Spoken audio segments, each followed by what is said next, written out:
Bonjour, aujourd'hui je vais vous parler un petit peu du test FIDE et surtout je vais vous expliquer comment vous pouvez vous y préparer, quelles sont les ressources que vous pouvez utiliser.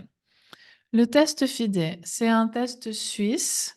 Il n'est pas très difficile, en tout cas c'est ce que je pense, c'est ce que j'ai vu avec mes élèves, mais malheureusement il n'y a pas beaucoup de matériel spécifique pour la préparation de ce test. Alors, si vous devez passer ce test, qu'est-ce que vous pouvez faire? D'abord, la première chose, à mon avis, c'est vous rendre sur le site officiel du FIDE pour voir un exemple de test blanc. Je vais partager mon écran avec vous pour vous montrer. Donc, je suis en train d'enregistrer de façon un petit peu amateur, mais je pense que ça va bien fonctionner malgré tout. Donc là, je suis sur le site du FIDE. Je mettrai de toute façon l'adresse en dessous de la vidéo, bien sûr. Donc ça s'appelle fide-service.ch et à droite, vous avez un test blanc. Donc un examen, un exemple d'examen que vous pouvez télécharger. Il comprend toutes les parties de l'examen. Il est extrêmement bien fait. Il comprend également les solutions. Et surtout, il comprend les instructions pour l'examinateur. Donc, je vais vous montrer concrètement comment ça se passe. Là, j'ai ouvert la partie parler à deux. Au début de l'examen, vous avez une image. Et peut-être que effectivement, si vous ne connaissez pas l'examen, vous ne savez pas ce qu'il faut faire avec cette image. Donc, pas de panique, c'est très simple. Vous avez les consignes qui sont sur l'autre page. L'examinateur dit, nous allons parler du sujet appartement. Que voyez-vous? Décrivez l'image. Selon vous, où est cette personne? Qu'est-ce qui se passe? Vous avez aussi en haut de cette page les compétences que vous devez avoir pour le niveau A2. Donc, elles sont indiquées ici. Une fois la tâche 1 terminée, vous avez la tâche 2, c'est en conversation téléphonique. C'est tout le temps une conversation téléphonique avec des petites différences, mais c'est tout le temps ça.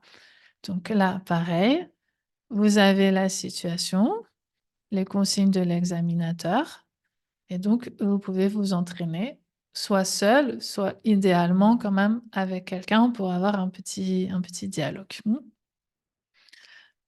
Vous passez ensuite à la tâche 3.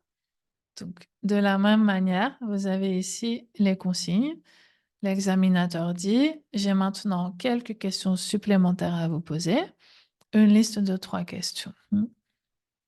Une fois la partie A2 terminée, euh, c'est pas expliqué dans cet endroit du fichier, mais c'est expliqué ailleurs.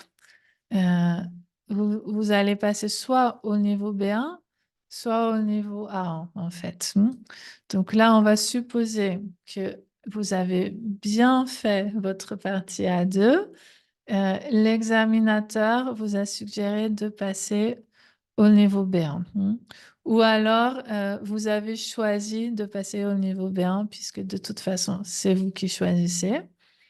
Donc maintenant, on passe au niveau B1, juste pour voir. Donc, c'est exactement pareil. Vous avez ici la liste des compétences à avoir pour réussir le niveau. Et vous avez les consignes de l'examinateur, ce qui va vous dire. Là, donc ça ressemble à ce qu'on a fait juste avant. Ce sont aussi des questions un petit peu plus difficiles où on vous demande d'être capable de parler du côté positif et négatif d'une situation et de prendre position sur une situation hypothétique, c'est-à-dire des phrases avec des si, du conditionnel et peut-être des phrases avec si plus imparfait plus conditionnel. comment vous entraînez en fait une fois que vous avez fait tout le test? Parce que c'est un peu ça le problème. Une fois que vous aurez fait ce test, comment est-ce que vous pouvez continuer à vous préparer? Vous pouvez, si vous êtes créatif, imaginer d'autres situations de la vie courante, imaginer d'autres questions de la vie courante. En général, ce sont des thèmes assez simples qui vous sont demandés. Ce que je vous conseille de faire, c'est tout simplement de vous préparer au niveau A2 ou au niveau B1 avec une méthode de langue classique. Personnellement, j'utilise pour mes élèves, j'utilise la méthode édito, mais il y en a d'autres. Vous pouvez choisir le livre qui vous convient. Donc là, par exemple, j'ai édito A2.